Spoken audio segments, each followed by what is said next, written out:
Et si tout ce que vous pensiez savoir sur l'argent était faux, et si votre salaire, ce chiffre que vous attendez chaque mois, était en réalité le plus grand piège qui vous empêche d'être libre? Pendant des années, on nous a appris à travailler dur, à échanger notre temps contre de l'argent, à chercher la sécurité. Mais selon Napoleon Hill, cette vision est profondément limitée.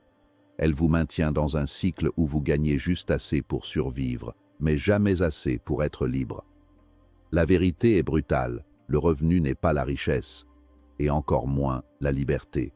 Alors pourquoi certaines personnes, avec les mêmes opportunités, réussissent à construire une fortune et une vie libre, pendant que d'autres restent bloqués? Dans cette vidéo, vous allez découvrir les principes cachés qui transforment un simple revenu en richesse durable, et cette richesse en liberté totale. Restez bien jusqu'à la fin, car une seule de ces idées pourrait complètement changer votre manière de penser et votre avenir. Leçon 1. Le revenu n'est pas la richesse. L'une des illusions les plus persistantes et les plus dangereuses de notre société moderne est la confusion systématique entre le flux de trésorerie entrant, que nous appelons le revenu, et la solidité structurelle de ce que nous appelons la richesse.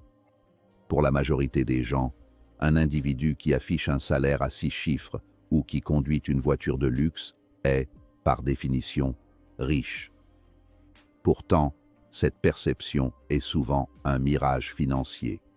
Le revenu est une mesure de la performance immédiate, un instantané de ce que vous gagnez à un moment précis, tandis que la richesse est une mesure de la survie et de l'autonomie. Comme le souligne Robert Kiyosaki dans ses enseignements, la richesse se mesure en temps. Si vous arrêtiez de travailler aujourd'hui, combien de temps pourriez-vous maintenir votre niveau de vie actuel?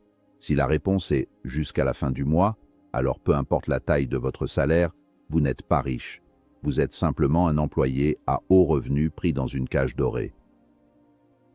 Gagner beaucoup d'argent peut paradoxalement devenir un piège si cela s'accompagne d'une augmentation proportionnelle des dépenses de style de vie, un phénomène connu sous le nom d'inflation du mode de vie.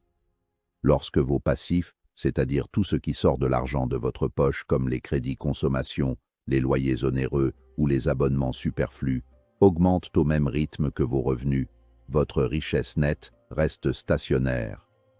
Vous devenez alors un esclave de votre propre succès, obligé de maintenir un niveau de stress et un volume horaire épuisant pour alimenter une machine de consommation qui ne vous appartient pas. La richesse véritable commence par la capacité à déconnecter son niveau de vie de son niveau de revenu, créant ainsi un excédent systématique qui peut être détourné vers l'acquisition d'actifs. La richesse, c'est précisément ce que vous gardez après que le fisc et vos factures sont passés, mais c'est surtout ce que vous faites croître de manière exponentielle. C'est la différence entre posséder un arbre et posséder les fruits. Celui qui ne possède que ses revenus mange ses fruits chaque jour et doit retourner cueillir le lendemain. Celui qui bâtit sa richesse plante les graines de ses fruits pour créer un verger. À terme, le verger produit tellement de fruits qu'il devient impossible de tous les consommer, et c'est à ce moment précis que la richesse remplace le revenu comme moteur de l'existence. La richesse travaille pour vous, elle ne dort jamais, elle ne prend pas de vacances, et elle n'est pas limitée par les 24 heures d'une journée humaine. Enfin, comprendre que le revenu n'est pas la richesse permet de changer radicalement sa stratégie d'allocation du capital. Au lieu de chercher le prochain gros coup ou la promotion qui augmentera le salaire, l'individu avisé cherche à transformer chaque unité de revenu en une unité de production. Chaque billet de banque doit être perçu comme un employé dont la mission est de recruter d'autres employés. En changeant cette perspective, on cesse de travailler pour l'argent afin de commencer à construire un système où l'argent devient l'outil de notre liberté. C'est la transition cruciale d'une mentalité de consommateur à une mentalité d'architecte financier, où l'objectif ultime n'est pas d'afficher des signes extérieurs de richesse, mais de consolider une indépendance intérieure inattaquable par les aléas du marché de l'emploi. Leçon 2. La liberté commence là où le travail s'arrête. La définition conventionnelle de la liberté est souvent liée à la capacité de choisir son employeur ou de prendre des vacances prolongées. Pourtant, la véritable liberté est de nature mathématique et structurelle. Elle commence au point d'intersection où vos revenus passifs couvrent l'intégralité de vos dépenses de vie. Tant que vous devez échanger 1 heure de votre vie contre une somme d'argent, vous n'êtes pas libre, vous êtes loué. Le temps est la seule ressource véritablement limitée que nous possédons. Contrairement à l'argent, on ne peut pas en imprimer davantage ni en récupérer une fois qu'il est écoulé. Par conséquent, la liberté ne consiste pas à augmenter la valeur horaire de sa location, mais à éliminer le besoin de se louer pour subsister. Cette leçon nous enseigne que le travail doit être un choix et non une contrainte biologique ou sociale. Lorsque vos revenus continuent de couler dans votre compte bancaire sans que votre présence physique, intellectuelle ou émotionnelle ne soit requise de manière constante, vous accédez à une dimension de l'existence que peu de gens connaissent. C'est ce qu'on appelle l'indépendance financière. Dans cet état, le travail change de nature. Il devient une expression de votre créativité, une contribution à la société ou une passion, car la peur du manque a été éradiquée par un système de revenus automatisé. La liberté, c'est de pouvoir dire non à un projet, à un patron ou à un client sans que cela ne mette en péril votre sécurité alimentaire. Il est crucial de comprendre que la dépendance au temps est le plus grand obstacle à la multiplication de la richesse. Un individu, aussi brillant soit-il, ne peut pas travailler 500 heures par jour. Cependant, un système, un logiciel ou un portefeuille d'investissement peut générer de la valeur 24 heures sur 24, 7 jours sur 7, sur plusieurs fuseaux horaires simultanément. La liberté commence donc par la décorrélation entre l'effort et le résultat. C'est le passage de l'effort linéaire, je travaille 1 heure, je gagne 10 euros, à l'effort exponentiel, je construis un système une fois et il me paie indéfiniment. Ce changement de paradigme exige de sacrifier la gratification immédiate du salaire pour la construction patiente de structures génératrices de revenus. Atteindre ce stade de liberté demande une vision claire et une exécution rigoureuse. Cela implique souvent de vivre en dessous de ses moyens pendant une période déterminée afin de racheter son futur. Chaque euro investi aujourd'hui dans un actif productif est un pas de plus vers le jour où votre temps vous appartiendra à nouveau en totalité. La vraie liberté est silencieuse. Elle ne s'exhibe pas. Elle se ressent chaque matin lorsque vous vous réveillez avec la certitude que votre journée n'appartient qu'à vous. C'est le moment où vous cessez de courir après l'argent pour laisser l'argent courir après les opportunités que vous avez créées, transformant ainsi votre existence d'une lutte pour la survie en une exploration des possibles. Leçon 3. L'esprit crée la richesse. Comme l'a magistralement exposé Napoleon Hill dans son ouvrage séminal « Réfléchissez et devenez riche », la richesse ne naît pas dans un coffre-fort, mais dans l'esprit humain. Tout ce qui a été créé par l'homme, des empires financiers aux innovations technologiques, a d'abord existé sous la forme d'une pensée, d'une impulsion ou d'un désir ardent. L'esprit est le sol fertile où germent les opportunités. Cependant, la majorité des gens cultivent un jardin de peur, de doutes et de croyances limitantes. Ils sont programmés par leur éducation et leur environnement pour voir la rareté là où l'abondance est possible. La première étape vers la richesse n'est donc pas une action bancaire, mais une transformation psychologique profonde. Il faut passer d'un état d'esprit de survie à un état d'esprit de création. Les riches et ceux qui sont en voie de le devenir possèdent une optique mentale différente. Là où la majorité voit un obstacle infranchissable ou une crise économique dévastatrice, l'esprit orienté vers la richesse détecte une faille dans le marché, un besoin non satisfait ou une opportunité de rachat d'actifs sous-évalués. Ce n'est pas de l'optimisme aveugle, c'est de l'acuité stratégique. Cette capacité à reformuler les problèmes en défis et les pertes en leçons est ce qui sépare les gagnants à long terme des perdants chroniques. Votre niveau de richesse matérielle sera toujours, à terme, le reflet exact de votre niveau de développement personnel et de votre capacité à gérer l'incertitude et la responsabilité. L'esprit crée également la richesse par le biais de la vision à long terme, une fonction cognitive souvent atrophiée chez ceux qui luttent financièrement. La pauvreté mentale se caractérise par la recherche de la satisfaction immédiate, manger la graine au lieu de la planter. À l'inverse, l'esprit riche comprend le concept de gratification différée. Il est capable de visualiser un empire là où il n'y a encore que de la poussière. Cette projection mentale permet de maintenir la discipline nécessaire pendant les années de vache maigre. En nourrissant votre esprit de connaissances financières, en fréquentant des mentors et en pratiquant l'autosuggestion positive, vous modifiez votre thermostat financier interne, vous rendant capable de concevoir et d'attirer des sommes de plus en plus importantes.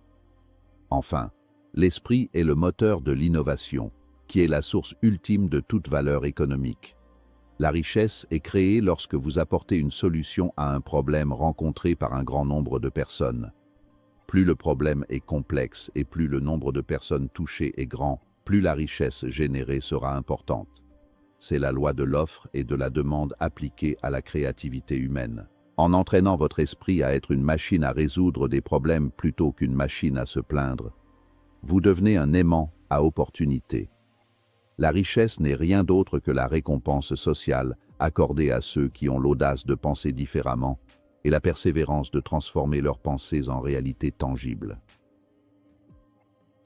Leçon 4. Investir est la clé. Travailler pour de l'argent est une étape nécessaire, une forme d'accumulation initiale de capital humain transformé en capital financier. C'est l'étage de base de la pyramide. Mais rester à cet étage, c'est condamner sa vie à une linéarité épuisante. La transformation alchimique se produit lorsque vous traversez le miroir et commencez à faire travailler l'argent pour vous. L'investissement est le mécanisme par lequel vous déléguez la création de valeur à des forces qui dépassent votre propre capacité physique. Qu'il s'agisse d'actions, d'immobilier, d'entreprises ou de propriété intellectuelle, investir revient à acquérir des machines à produire de la richesse qui fonctionnent pendant que vous dormez, voyagez ou apprenez. Les investissements intelligents sont ceux qui exploitent la puissance des intérêts composés, qu'Albert Einstein qualifiait de « huitième merveille du monde ». Le principe est simple mais dévastateur pour ceux qui l'ignorent.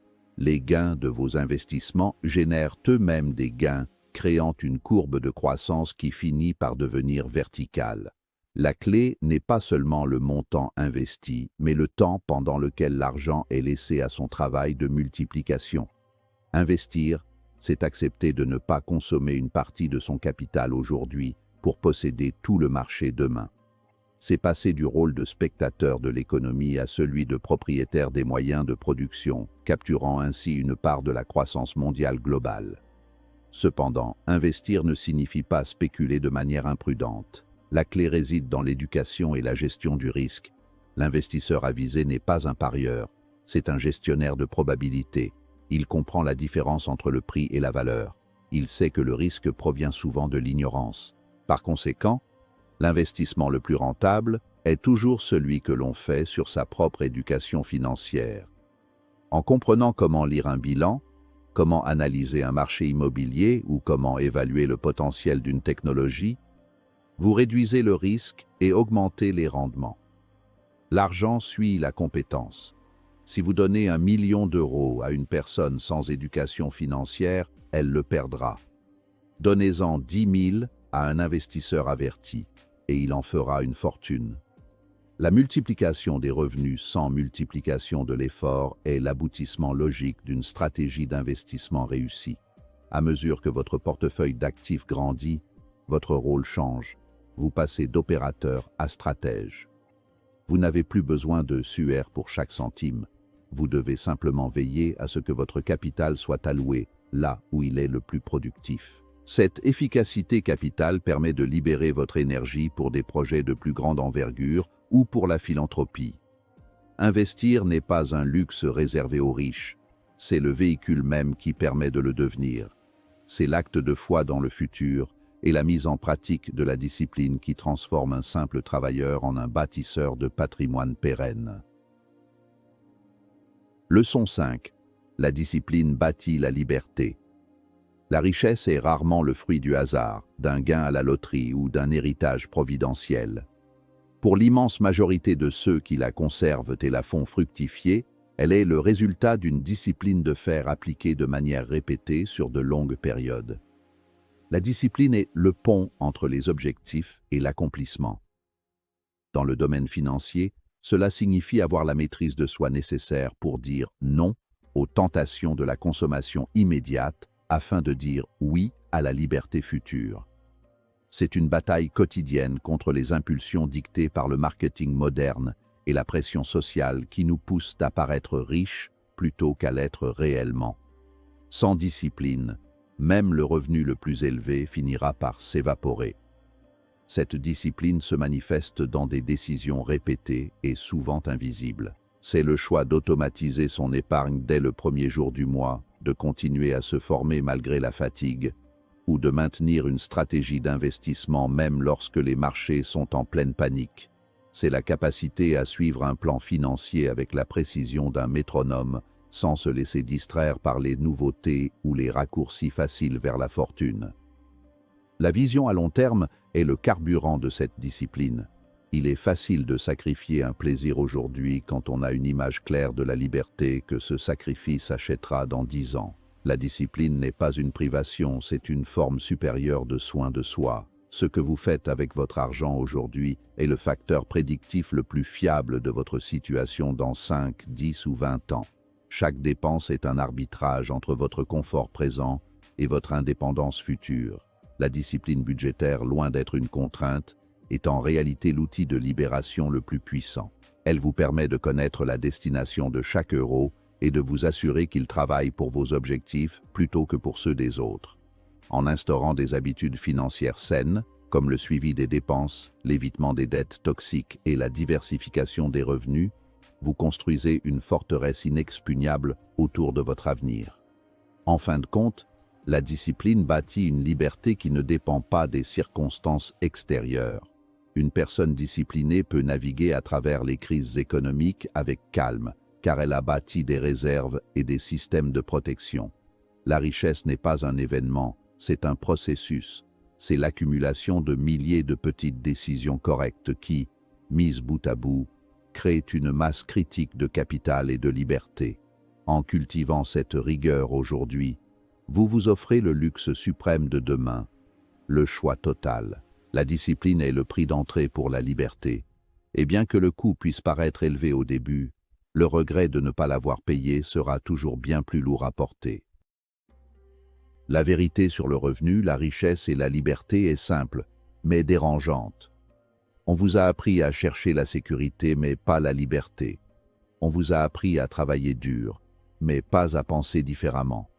Et pourtant, comme l'explique Napoleon Hill, la richesse commence dans votre esprit avant de se manifester dans votre vie. Si vous continuez à échanger votre temps contre de l'argent sans construire quelque chose de durable, vous resterez toujours dépendant. Mais le jour où vous décidez de transformer votre revenu en actif, tout change.